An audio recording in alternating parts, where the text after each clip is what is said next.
그 내용은 참 간단합니다. 가정이 굉장히 가난했죠. 가난한 가정에 그 부부가 굉장히 사랑을 했답니다. 그런데 이 사랑하는 부부가 크리스마스를 앞두고 서로에게 선물을 해주고 싶었던 것이죠.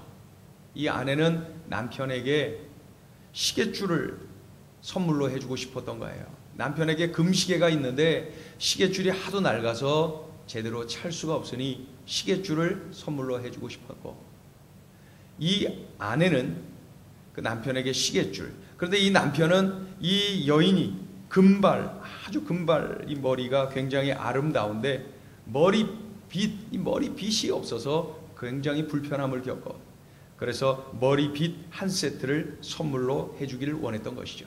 그런데 둘 다 공통적으로 어떻게 해요? 돈이 없어요. 돈이. 사랑해서 꼭 필요한 것을 주고 싶은데 돈이 없어요. 시계줄, 머리빗 한 세트 살 돈들이 없었던 것이죠. 하지만은 극진히 사랑했기에 결국은 그 선물을 사고 말죠. 그래서 남편은 아내에게 머리빗 한 세트를 선물하고, 또 아내는 남편에게 시계줄을 선물합니다. 무엇으로요? 이 아내는 자신의 그 긴 금발 머리를 잘라 팔아서 남편의 시계줄을 선물하고, 또 그 남편은 금시계, 자기가 갖고 있는 금시계를 팔아서 부인의 그 머리빗 한 세트를 선물했던 것이죠. 그러니 각자 선물을 받긴 받았는데 아무 쓸모가 없어요. 시계 팔아버렸는데 시계줄 있으면 뭐예요? 머리 다 잘라버렸는데 이 짧은 머리빗 한 세트 필요 있어요? 필요 없는 선물이 됐어요. 그럼에도 불구하고 두 사람은 나를 이토록 사랑하는구나, 우리가 이토록 사랑하고 있구나 하는 것을 깨닫고 서로에게 감사하고, 그날 그 무엇보다도 그의 크리스마스 선물은 참으로 귀한 것이었다라고 고백을 하는 내용이 바로 오 헨리의 단편 크리스마스 선물이라고 하는 작품의 내용입니다. 가난해서 슬퍼요. 그러나 서로를 사랑을 하고 있다는 것을 확인했으니 이보다 더 큰 선물은 없다는 것이죠.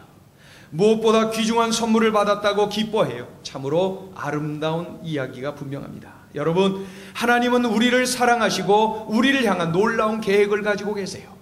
하나님은 나를 사랑하시고 나를 향한 놀라운 계획을 가지고 계세요. 그런 하나님이 우리에게 선물을 주셨어요. 예수.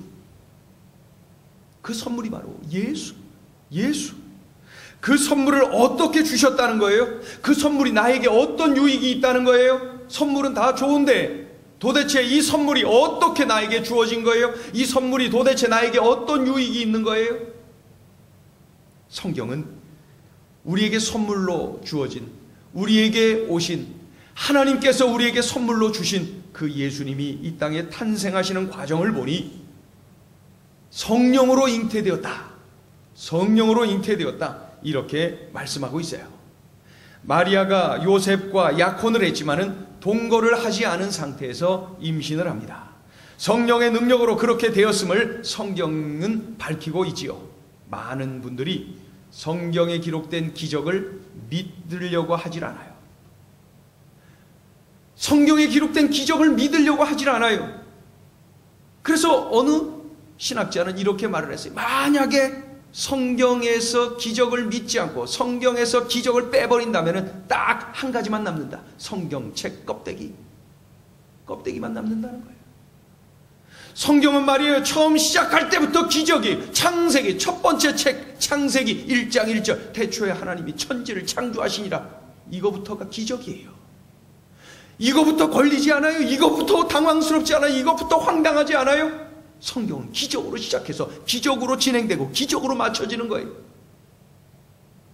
그런데 놀라운 것은 예수님이 물 위를 걸으신 사건, 죽은 나사로 살리신 사건, 오병이어로 5,000명을 먹이고도 12광주리가 남은 사건, 그리고 하나님께서 이 홍해를 가르시고 또 요단강을 가르시고 여리고성을 무너뜨리고 말이죠, 날마다 만나를 주시고 또 고기 먹고 싶은 이들에게 메추라기를 주시고 바위에서 물을 또 내셔서 주시는 그러한 기적을 우리가 볼 수 있는데, 이러한 기적은 사람이 했다면 못 믿어요. 그러나 하나님이 하셨다면 믿을 수가 있어요. 많은 사람들이 그 기적 자체를 믿으려고 하지 않지만 잘 생각해 보세요. 물 위를 못 걷는 것은 사람이고 물 위를 걷는 분은 우리 예수님이세요. 죽은 사람을 살리지 못하는 것은 사람이고 죽은 사람을 살리는 것은 하나님이심을 믿습니다. 우리가 믿는 분은 하나님이, 사람이 아니에요. 사람이 아니에요. 하나님을 믿는 거예요. 그렇기 때문에 기적을 믿을 수가 있어요. 성경에 기록된 수많은 기적 사건을 우리 인간의 머리로 이해할 수 없어요. 인간의 머리로 이해할 수 없어요. 유한한 인간이 무한한 하나님이 하신 일을 이해한다? 논리적으로 불가능합니다. 불가능해요. 하나님은 우리의 머리로 이해되는 분이 아니라 믿음으로 받아들이는 분임을 믿습니다. 믿음으로만 가능해요. 그러니까 내 부인하고 그냥 따지고 했던 사람이 어느 날 믿음으로 우리 주님을 영접한 이후로 모든 것을 믿어요. 모든 것을 믿음으로 받아들여요. 참으로 자연스럽게 말입니다. 사람들이 공부를 안 해서, 공부를 못해서 성경에 기록된 이 기적을 믿는 것 아닙니다. 공부 많이 한 사람들도 얼마든지, 과학에 대해서 탁월한 사람들도 얼마든지 이것을 믿어요. 오래전에 제가 그 평신도 지도자들 인솔에서 저기 대덕 그 아주 그냥 과학자들이 모여 있는 그곳에 그 앞에 있는 교회로 우리가 수련회를 간 적이 있어요.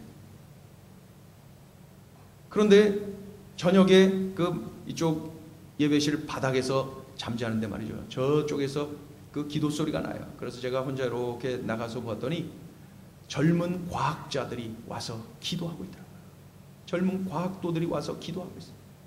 거기 담임 목사님이 그래요. 과학을 하는 분들이 기도들을 많이 하러 온답니다. 과학을 하면 할수록 하나님이 느껴진대요. 과학 위에 계신 하나님. 하나님은 참으로 이 과학까지도 다스리시는 그러한 하나님이시거든요. 그것을 우리의 머리로는 이해할 수 없지만은 믿음으로는 얼마든지 우리가 이해될 수가 있는 것이죠. 처녀인 마리아가 임신을 하는 모습을 보고 저는 아브라함 부부가 생각이 났어요. 아브라함 부부가 임신을 했어요. 그리고 아들을 낳았어요. 그때 아브라함의 나이 100세. 그때 부인 사라의 나이 90세. 그들의 몸 상태로 봐서는 불가능한 일이에요. 아브라함의 몸 상태 불가능합니다. 이미 경수가 끊어진 부인 사라의 몸 상태 불가능합니다. 인간의 생각과 경험과 지식으로는 결론을 이렇게 내릴 수밖에 없어요. 아브라함과 사라는 자식을 낳을 수가 없다. 이렇게 말이죠. 그럼에도 불구하고 임신을 했어요. 그때 그들에게 들려진 하나님의 말씀이 뭐예요? 여호와께 능치 못할 일이 있겠느냐? 여호와께 능치 못할 일이 있겠느냐? 그들에게 들려진 하나님의 음성입니다. 인간의 힘으로는 불가능합니다. 그러나 전능하신 하나님은 얼마든지 하실 수 있어요. 능치 못하실 일이 없어요. 마리아의 잉태가 성령으로 되었다면, 처녀인 마리아가 임신한 것이 성령으로 되었다면 얼마든지 믿을 수 있어요. 성령은 충분히 그렇게 하시고도 남음이 있으시니까요.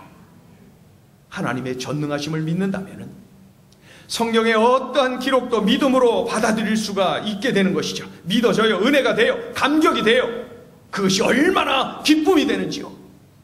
그러니 성경을 이해하는데 출발점이 뭡니까?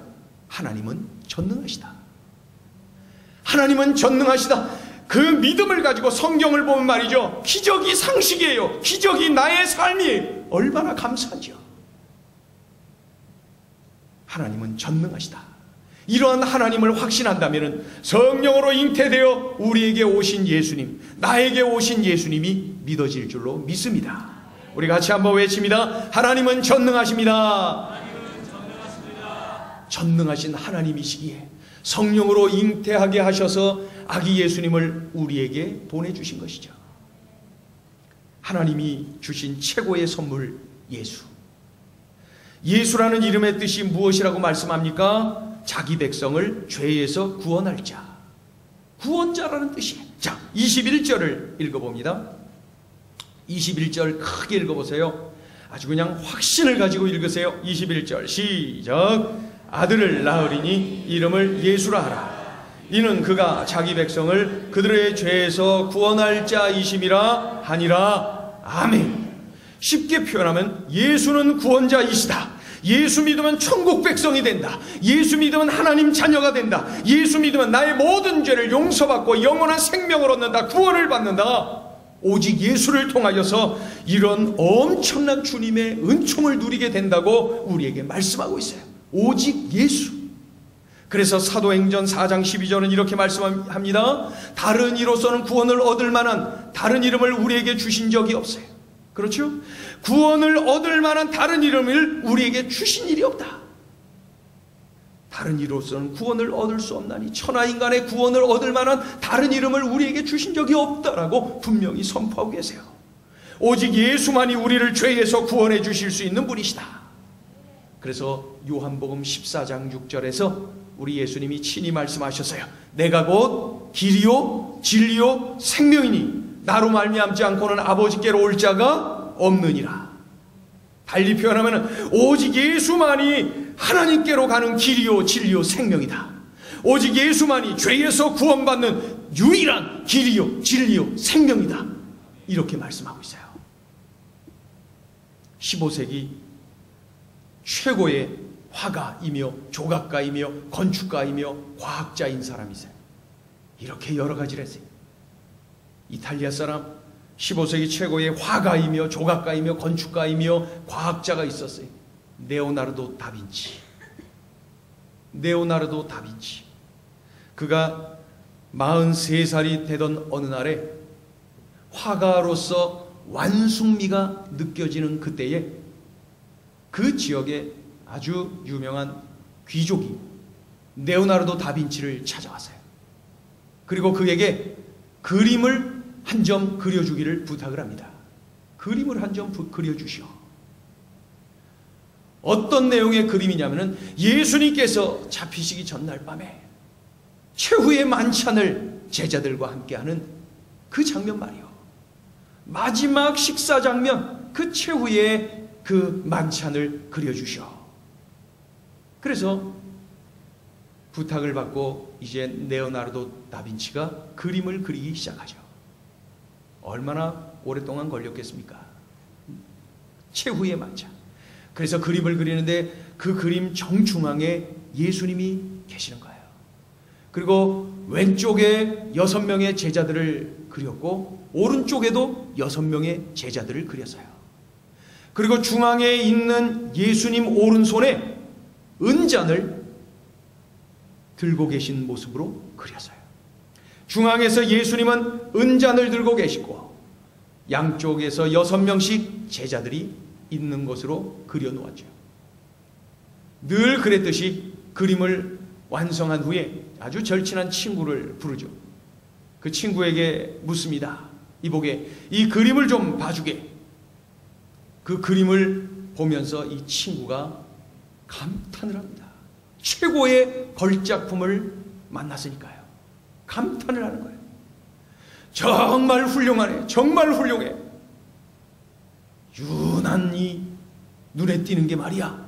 그러면서 예수님 오른손에 들고 있는 이 은잔, 이 은잔은 마치 살아서 꿈틀대는 것 같아. 그러면서 그 은잔이 탁월하다고 이야기를 합니다. 그 소리를 듣자마자 레오나르도 다빈치가 붓을 들고 그 은잔을 지워버립니다. 그 모습을 보고 이 친구가 깜짝 놀라서 말하는 거예요. 이보게 다빈치, 왜 이러는가? 이것을 왜 지우는가? 깜짝 놀라서 말을 했더니 차분하게 레오나르도 다빈치가 이렇게 말합니다. 이 그림에서 그 어떤 것도 예수님보다 눈에 띄면 안 되네. 이 작품 속에서 예수님보다 그 어떤 것도 중심이 되면 안 되네. 오직 예수님만이 중심이고 예수님만이 영광 받으셔야 된다네. 그러면서 그 은잔을 지우고 있었습니다.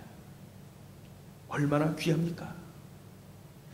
작품을 하나 해도 말이죠, 그림을 한 점 그려도 그곳의 중심이 무엇인지 그것을 알고 있었어요. 성탄절에 이제 뭐 오늘 오후도 하고 또 25일에도 하고 그러는데, 그 성탄절 그 축제를 준비하는데, 찬양을 준비하는데 말이죠, 우리 집사님 한 분이 그걸 맡았나 봐요. 그래서 찬양을 준비하는데, 목사님, 우리가 함께 부를 중창할 그 찬양을 찾는데요, 놀라워요. 예수님을 찬양하는 곡은 별로 없고요, 산타클로스를 찬양하고 산타클로스를 높이고 산타클로스하고 뭐 가끔 가다가 뭐 코 어떻게 된 사슴 왔다 갔다 하고, 그러한 노래가 이렇게 많습니다. 예수님을 찬양하는 곡은 없고 말이죠. 잘못된 거예요, 여러분. 그거 안 됩니다. 그래서 집사님, 힘들어도 예수님 찬양하는 곡으로 골라야 돼요. 예수님 아니라 다른 거 틈타면 안 됩니다. 그랬더니 어렵게 예수님, 무슨 성탄절 찬양을 찾는데 예수님 들어간 곡 찾기가 왜 이렇게 힘든 그런 시대를 우리가 살고 있는 것입니까? 산타클로스가 성탄절의 주인공이 되어 있어요. 예수님만을 높여야 돼요. 죄에 빠져서 영원한 형벌을 받고 영원한 지옥에 던져질 우리를 구원하기 위해서 구원자로 오신 예수님, 그분을 높이는 것, 성탄절을 맞이하는 우리들의 사명인 줄로 믿습니다.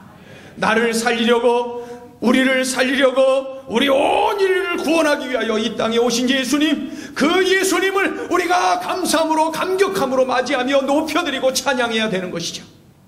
예수님은 구원자로 오셨어요.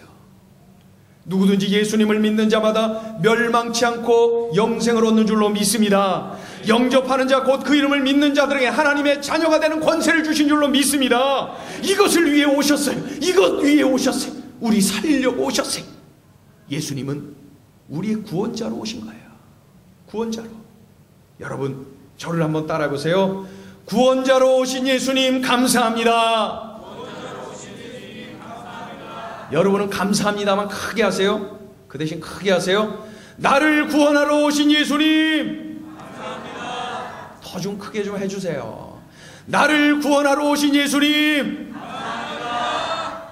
성탄의 핵심 내용은 감사에 감사.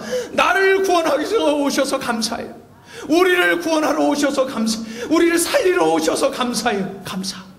성탄의 핵심은 감사예요. 감사. 하나님이 우리에게 주신 최고의 선물 예수, 우리의 구원자 예수. 그런데 또 다른 이름이 있다는 걸 우리에게 알려주고 있어요. 그 이름은 뭐예요? 임마누엘. 임마누엘이라는 말만 들어도 가슴이 뜨거워지지 않아요? 임마누엘 하면은 막 하나님이 느껴지지 않아요? 우리 23절 읽어보세요. 23절 그런 하나님이 느껴지실걸요? 23절 시작. 보라, 처녀가 잉태하여 아들을 낳을 것이요 그의 이름은 임마누엘이라 하리라 하셨으니, 이를 번역한즉 하나님이 우리와 함께 계시다 함이라. 아멘. 여러분 한 번 더 읽으세요. 한 번 더. 얼마나 감격스럽습니까? 시작. 보라, 처녀가 잉태하여 아들을 낳을 것이요 그의 이름을 임마누엘이라 하리라 하셨으니, 이를 번역한즉 하나님이 우리와 함께 계시다 함이라. 아멘. 임마누엘, 하나님이 우리와 함께 계시다. 우리는 구원자 예수님을 선물로 받았어요. 예수님은 우리의 구원자이세요. 그런데 동시에 그분은 우리와 함께 하시는 분이에요. 우리와 함께 하시는 분. 우리가 믿음의 눈을 뜰 때 하나님이 나와 함께 하심을 경험하게 될 줄로 믿습니다. 내가 예수님을 믿는다는 것은 주님이 나와 함께 하심을 믿는 거예요. 예수님을 믿는 게 뭐냐고요? 예수님이 나와 함께 하심을 믿는 거예요. 나를 구원하신 주님이 나와 늘 함께 하신다는 사실, 나는 복 중에 복을 누리고 있는 것이죠. 성도님들 가정에 걸려있는 액자, 그 액자들 중에 이런 글귀가 써여 있는 액자가 있어요. 들어보세요. 그리스도는 이 집의 머리 되시며 매 식사 때마다 보이지 않는 주인이시며 모든 대화에 조용히 들으시는 분이시다. 그리스도는 이 집의 머리 되시며 매 식사 때마다 보이지 않는 주인이시며 모든 대화에 조용히 들으시는 분이시다. 이것을 짧게 표현하면 무슨 뜻일까요? 그리스도는 나와 늘 함께 계신다. 이것을 더 짧게 표현하면 뭐예요? 임마누엘. 임마누엘. 임마누엘. 다 같이 외치세요. 임마누엘. 임마누엘. 임마누엘. 임마누엘. 임마누엘. 사자굴에 던져진 다니엘과 함께 하신 하나님, 극렬히 타는 풀무불에 던져진 그 다니엘의 세 친구 사드락과 메삭과 아벳느고와 그 풀무불 속에서도 함께 하신 하나님, 갈멜산에서 이방 선지자들 850명과 생명을 건 영적 대결을 벌일 때에 엘리야 선지자와 함께 하신 하나님, 그 하나님께서 요셉과도 함께 하셨어요. 애굽의 총리 대신이 되어서 온 나라를 다스리는 요셉과 함께 하셨어요. 하나님께서 말이에요. 그런데 높은 자리에 오른 이 요셉과 함께 하신 하나님, 알고 보니까 자기의 형들에 의하여 억울하게 이방 땅으로 팔려가던 그 요셉과도 함께 하셨다는 사실이에요. 애굽 땅에서 보디발 장군의 집에서 일을 하다가 억울하게 그 주인집 그 부인의 그 모함에 의하여서 억울하게 감옥에 갇혀서 감옥살이하는 그때에도 여전히 하나님은 요셉과 함께 하셨다는 사실입니다. 하나님은 언제나 어느 곳에서나 함께 하시는 거예요. 하나님은 내가 성령 충만해서 하나님의 은혜 가운데 거하고 신앙생활을 잘 할 때에는 기뻐하면서 웃으시면서 우리와 함께 하시고, 내가 영적으로 침체되어 있고 하나님의 마음을 아프게 해드리고 그러한 삶을 살 때는 눈물을 흘리시면서도 여전히 나와 함께 하시는 줄로 믿습니다. 하나님은 내가 잘할 때만 함께 하시는 분이 아니에요. 총리 되어 있는 요셉과도 함께 하시는 하나님이 감옥 안에서도 팔려가는 때에도 함께 하셨다는 거예요. 임마누엘, 하나님은 늘 나와 함께 하십니다. 늘 말이죠. 우리 성도 중에 아주 어려움을 겪는 성도님이 있죠. 그 성도님하고 대화를 했어요. 대화를 하는 중에 많이 힘들다는 것을 이야기를 하시고, 이야기 안 해도 잘 알아요. 많이 힘들어요. 그 힘든 것이 느껴져서 제가 더 마음 간절하게 기도하면서 대화를 했어요. 힘든 건 알죠. 그런데 그 대화를 하는 중에 그 성도님이 이렇게 이야기를 했어요. 목사님, 만약에 내가 예수님을 믿지 않았더라면 내가 어떻게 됐을까요? 만약에 내가 예수님을 모르고 살았더라면 내가 어떻게 됐을까요? 힘들지만은 내가 예수님을 믿고 산다는 것, 내가 예수님이 살아계시다는 것을 믿고 산다는 것이 얼마나 감사한지 몰라요. 제가 그 소리를 듣는 중에 가슴으로 눈물이 터져 나왔어요. 이 어려움 속에서도 임마누엘, 그 하나님을 경험하고 사니까 희망 가운데 살고 있더라고요. 여러분, 임마누엘 신앙은 희망의 신앙이에요. 내가 지금 어느 상황에 놓여있든 어느 환경에 빠져있든 임마누엘, 이 신앙만 내게 있다면 나는 희망의 사람인 줄로 믿습니다. 희망의 사람은 지금 내가 많은 것을 갖추고 있어서 희망이 있는 것이 아니라 하나님이 나와 함께 하심을 믿을 때에 어느 환경에서나 희망을 가질 수가 있는 것입니다. 임마누엘, 임마누엘 말이죠. 성도님은 고난 중에서도 하나님이 함께 하심을 느끼면서 그 힘겨운 시간을 이겨내고 있었어요. 지금의 고난을 통해서 하나님과 더욱더 친밀해지고 하나님을 더욱더 깊이 체험하고 있는 것이 느껴졌어요. 저는 확신할 수 있었어요. 이 고난을 통해서 우리 성도를 정금같이 만들어 주실 줄로 믿습니다.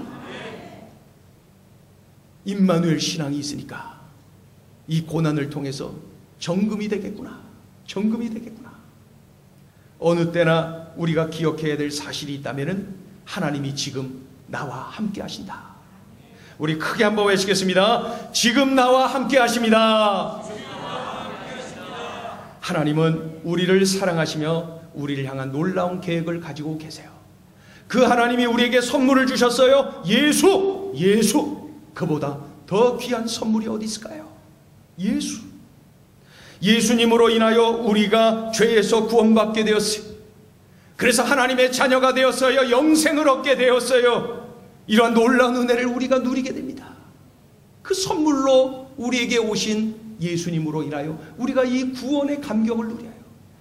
그것으로 끝나지 않고 임마누엘, 바로 우리와 늘 함께하는 거예요. 어제 그제 함께 하셨는데 오늘 내일도 함께 하시는 거예요. 올해도 함께 하시는 하나님이 내년에도 후년에도 10년 후도 지속적으로 우리와 함께 하시는 것입니다.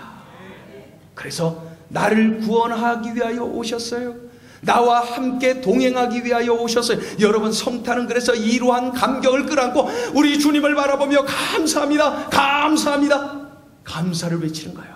그리고 이 사실을 아직도 모르고 있는 많은 사람들 앞에 전하고 나누며 살아가는 것, 이것이 바로 성탄이 주는 메시지인 것입니다. 제가 앞부분을 할 테니 여러분 또 감사합니다 해보세요. 감사합니다 이렇게 하지 말고 감사합니다 한번 해보세요. 여러분 한번 연습해 보세요. 감사합니다. 시작. 감사합니다. 나를 구원하신 주님, 감사합니다. 나와 동행하시는 주님, 감사합니다. 그러한 주님을 전하며 나누며 살아가는 행전의 식구들 다 되시기를 예수의 이름으로 축원합니다. 기도합니다. 하나님 아버지, 구원하려고 예수님 보내셨어요. 동행하라고 예수님 보내셨어요. 이 놀라운, 이 엄청난 사랑을 우리가 받았어요. 그럼에도 불구하고, 선물을 받았음에도 불구하고 받지 않은 것처럼 시침이 떼며 살 때가 얼마나 많았는지 모릅니다. 하나님, 구원의 감격이 다시 살아나게 하시고 날마다 우리 주님이 나와 동행하신다는 감격을 끌어안고 희망을 가지고 능력 있게 살아가는 믿음의 용사들 되게 하여 주시옵소서. 거기에 그치지 말게 하시고 우리 주변을 돌아보며 이 감격, 이 은혜, 이 사랑 전하며 나누며 살아가는 우리 모두가 되게 하여 주시옵소서. 예수님의 이름으로 기도 올리옵나이다. 아멘.